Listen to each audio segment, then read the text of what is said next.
Okay, good evening. My name is Dr. Hackett, and you know me as your eCore instructor. The video is made for summer 2019, and I'm reviewing some questions that have been fascinating me for a while, and just kind of revealing the last months of books that I've been reading, given that some of my students in the past have wondered what it is that I write, and I shared those things that I write or present in the semester that I'm teaching. So the book I just got today that I'm really excited about is The Social Self in Zen and American Pragmatism by Steve Odin at University of Hawaii in Manoa. He's a professor in the graduate department, and he put together a wonderful book on George Herbert Mead's psychology and conception of the social self, and as well as what the social self is defined in Zen, in the Zen tradition. Most of these books will have a philosophy of religion or Zen/Christian component to them. That just seems to be where my head is as I've been writing a lot on religion this past 2 years. So anyway, that's fabulous, very fun, and I'm very excited.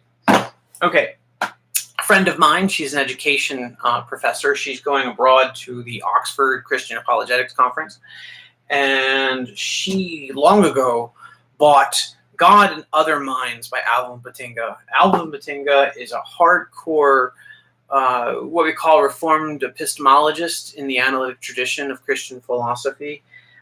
He's very popular amongst Baptist seminaries and evangelical seminaries. This book is not meant for the layman. My friend, she bought it. She thought maybe she could understand it. These are all graduate papers and chapters that are written to other philosophers and theologians.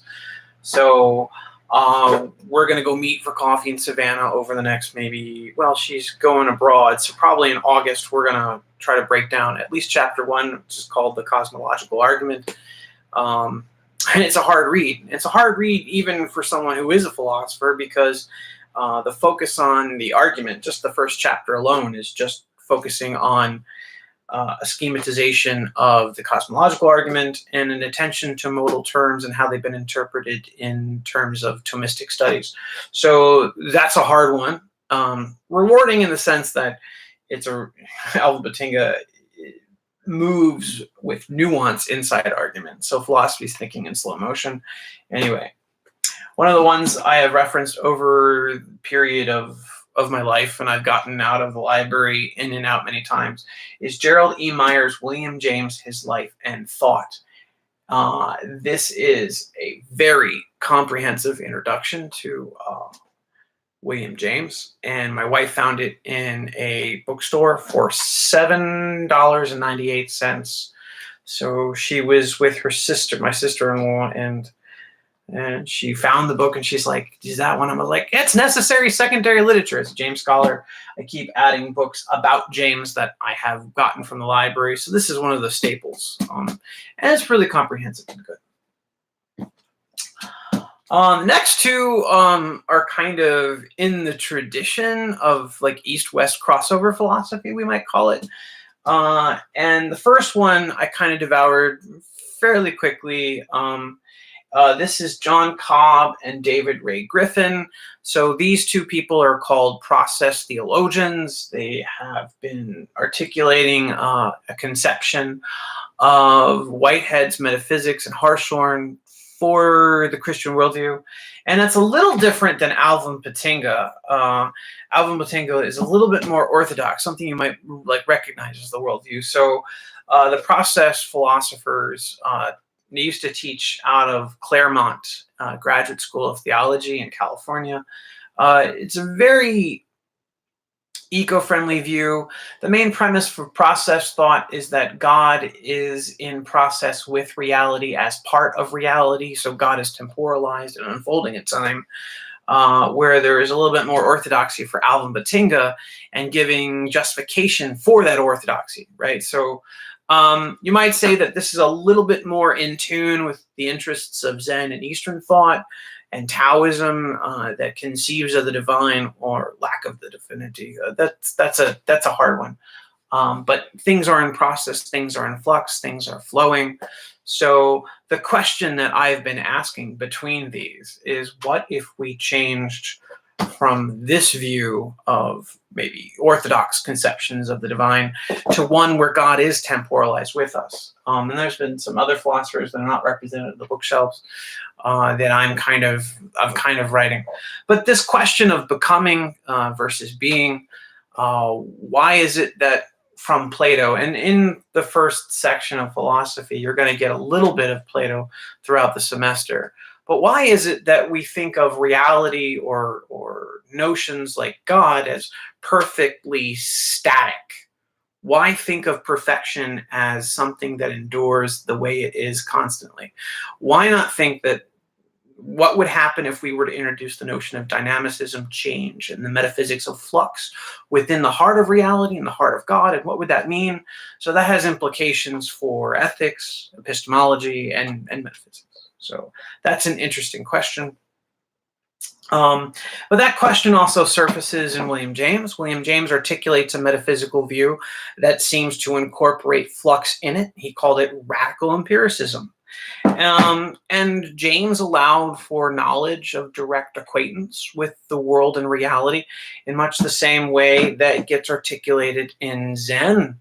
Or, the better book actually for that concept is, I didn't buy it, and it's not one of the books that I have. I have already read it. It's called Zen Action and Zen Person.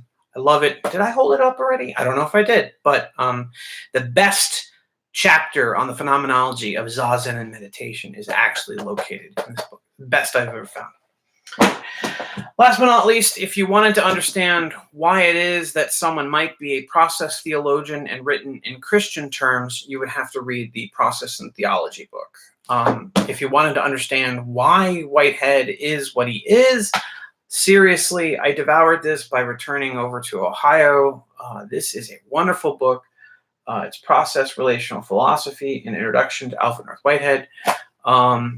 This book didn't really say anything that I didn't really think about before, but it did so in such direct language that I think I would use this in a sophomore or junior level class to introduce process thought if I ever wanted to introduce undergraduates to Whitehead. It's that well written. And each chapter sort of builds on itself immensely. Great book. You can't really talk about it enough. So, and the things that I'm writing about, the reason why I'm reading a lot of books on process thought is I'm trying to articulate a conception of truth in William James's theory of truth that is friendly to his radical empiricism. So trying to think about what truth is given his theory of experience, right? Because many people critique James's theory of truth. And that'll come across when we do a little bit of William James in The Will to Believe, but that occurs at the very end in Unit 6, called The Meaning of Life. Or it might occur in the God chapter in the unit. Anyway, but anyway, those are kind of what I'm thinking or have been thinking about. Some thoughts going forward, about philosophy. The reason I'm showing you books is because I think it's important to enact the demonstration of the life of the mind, both to students and the public. You'll always find me at Savannah State when it's like not humid and blistering outside. I read on campus. I read in the gazebo. I have office hours in the gazebo because I think it's important to encounter books as philosophy starts. But here's the thought I wanted to kind of end with, or at least take away from. So Unit 1 has Plato and Bertrand Russell. Bertrand Russell wants to talk about philosophy as something that liberates the mind, shows you the possibility of the world can be. And it's not the same thing as science, but they both commingle in a sort of like they enhance each other. And we shouldn't think of science as an activity or a lazy form of science, right? And then there's a unit on Plato, and we get Socrates and the Sophists, and we get Socrates and the Apology. And there's a story that is woven there. And so let's talk about that story. But the main thought I don't want to get away is that, like the books that we read in philosophy. Philosophy is a dialogical. It occurs in dialogue. The first philosopher to write philosophy and communicate ideas is Plato, using Socrates as kind of like a superhero, like Stan Lee writing Spider-Man. And just like Plato and Stan Lee, does Spider-Man lose? On occasion. Does Socrates lose? Not that much, right? So he's always sort of the hero. So there's an idea that Socrates is used as a vehicle for Plato's thought. And then in the early stages of the dialogues, like with the Apology, Plato is an enamored young man who is writing, more or less Socrates' thought. But we don't have anything that Socrates wrote down because Socrates occurs in dialogue. And this idea that philosophy is a dialogue, right? I think it's in the Theaetetus, the dialogue by Plato, another one, right? So they're always named by people he's talking to or writing to. But Plato says philosophy is the dialogue between I and myself. It's an inner dialogue that the soul apprehends, right? So not only is it dialogical with respect to the books that we talk to, but we also have to talk to our own selves with our own thoughts. And we also take those thoughts and we communicate them to others. So you're dialogical between yourself, you're dialogical between the text, and you're dialogical when you're alone with your own thoughts. And there's a social component to philosophy. But philosophy is primarily a linguistic activity. It occurs in texts and reading, it occurs in reflection, but also systematic writing of those texts. So of all the humanities, right, you're going to do a lot of writing. But it's an expression of the inner dialogue that you have between you and your soul, perhaps you and God, perhaps you and others, right? And philosophy does use the terms, so the logic. So you saw all the fallacies there. It tries to use the best reasoning available. And in first year pedagogy for all philosophy classes, we just assume that the rules of logic are absolute, that you should never contradict yourself. And I think that that's a good rule to universalize even to now, right? You want to be internally consistent in how you express things. You don't say one thing and do another, right? That all your thoughts are logically structured. And those are the rules by which dialogue occurs. So philosophy is the dialogical activity between I and myself, I and God, I and the text, and I communicating the insights I've had to others. Might be a definition neutral enough that that's where wisdom happens. Wisdom occurs in dialogue. You can't really just take things from authority and say that the people in authority have your best interests at heart unless you question them. And that gets us into the Socrates component, right? Socrates versus the sophists. The sophists were kind of people who were basically the type of people who would write a book, How to Win an Argument No Matter What, right? Unprincipled rhetoricians. They used rhetoric. They were fast talkers and con men, and they did not have reasons for the views that they expressed. And the philosophical way of life was to sort of try to fight these gladiatorially, right? So you can kind of think of Plato as like Stan Lee again, but instead of like actual combat, there's this sort of Socratic elenchus, this sort of Socratic dialogue is a place where the battle of ideas occurs. And I think the Stan Lee metaphor really holds true for Plato. Socrates doesn't lose that much, if at all. There's some interesting things about the dialogues. We have 24, 23, 20-something. And then there's some other dialogues that are contended. Did Plato really author them? But the fact that we have them at all is magic. So philosophy occurs in dialogue. Now, what Socrates did is he pissed off people so much that he kept exposing the ignorance. So there's a distinction in Socrates between Socratic ignorance, the fact that I know that I don't know and I need to seek out answers, which is a form of intellectual humility and a form of intellectual honesty. And then there's blind ignorance. And everyone around him, the poets who said, oh, I know what beautiful is. And they said, well, show me what beauty is. And then he would go into dialogue with them. He would go to the leaders of Athens and say, what is justice? And politicians say, I know what justice is. And he said, okay, well, show me. And that's what Plato's Republic's about. And then there's some dialogues about virtue. So each of them seems to be centered around a theme. I won't get too much into it, but the main theme of the apology that is available in Unit 1 is how much the price is paid for independent thinking. When someone interrogates the social, political, and economic power structure and exposes the contradictions that the society does not want to face up to, oftentimes what a society will do is it will lash back, and academic freedom is in question. There's no such thing as academic freedom in the ancient world, in the medieval world. It's not there. You have to pay a price for thinking independently from tradition. And when you do that, what is the price to pay? And Socrates pays for it with his life. But it's his choice, which is this sort of bizarre exploration of the first text of academic freedom, the first, I have benefited from the laws of Athens, so I will not contradict them. If the laws say I need to die, Socrates sets out to die. He chooses to drink the hemlock. He chooses to die by the laws. And there's a dialogue called Socrates Crito, where he starts going about like what a just society would be. Do I listen to the laws even if those laws would benefit, or how do I determine when it is that I can disobey them?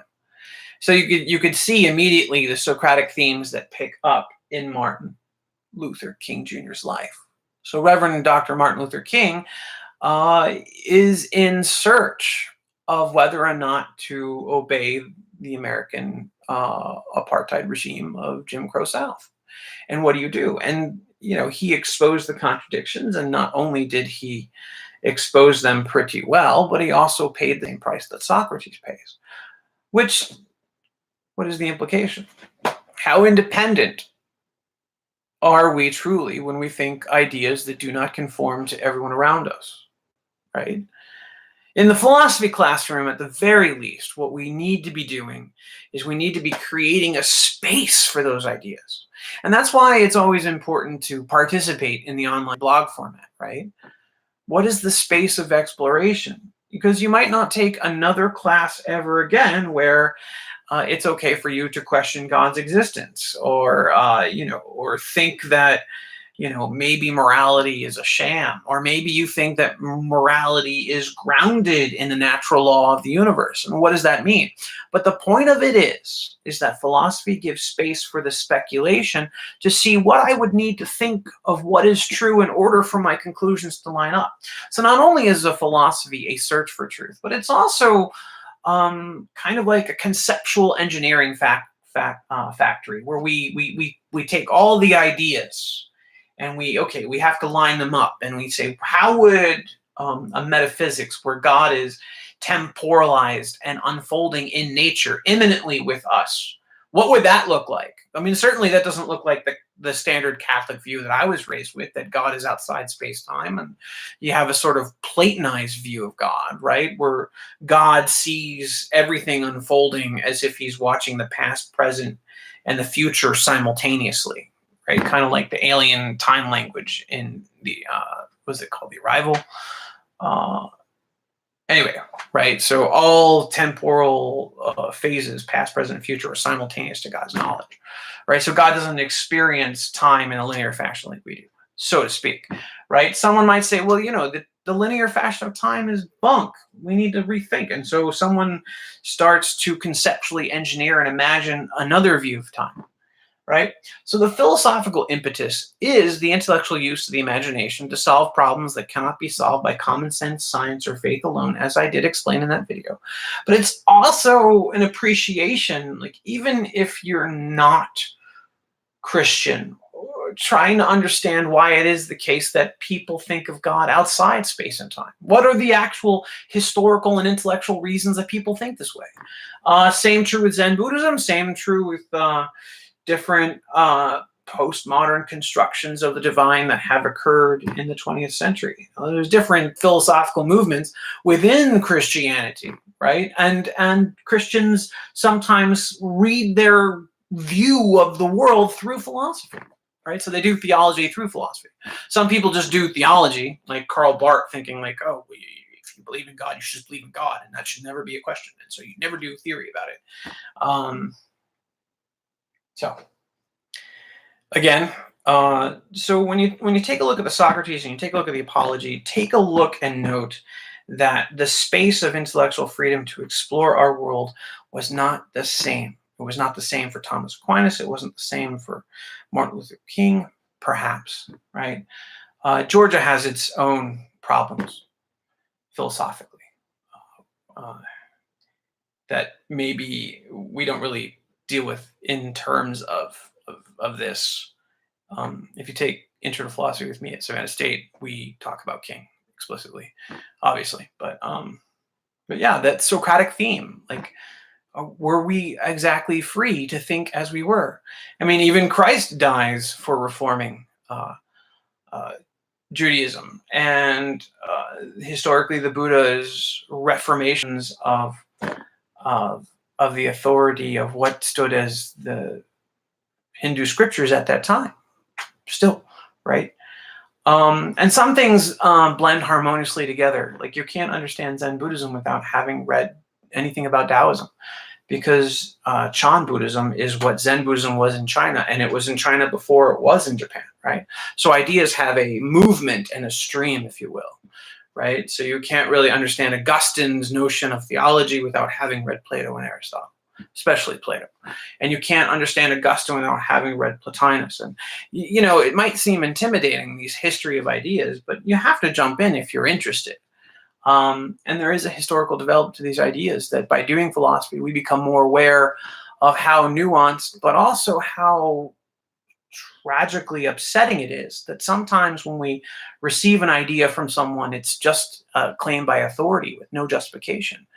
And we're left wondering why it is the case that we need to accept that idea. So as we proceed in the course, Unit 1 stuff was due yesterday, but the calendar wasn't up. So, and after attendance verification, but you really should have completed the post for Unit 1 by now, and you should be starting to read Unit 2. And I see a great deal of you. Some of you haven't been on since last week. And so tomorrow, when attendance verification is done, just because that you've hankered in after May 28th, but you only were on once last week, I am going to send out some emails being like, grr, no, because if you're going to approach this class like that, you will not succeed. But that's a different video for a different time. Log in every day, do the readings, and keep up. And it's not going to build up. In fact, it might be a joyous kind of thing, right? Okay. So those are the videos. Those are some thoughts more about philosophy as a dialogical encounter with experience. Yeah. Maybe I'll make more videos. I can't promise that I will, but I did at least want to go through my excitement, especially at the Odin book, because I love cross-traditional philosophy that takes East and West together. Okay, take care.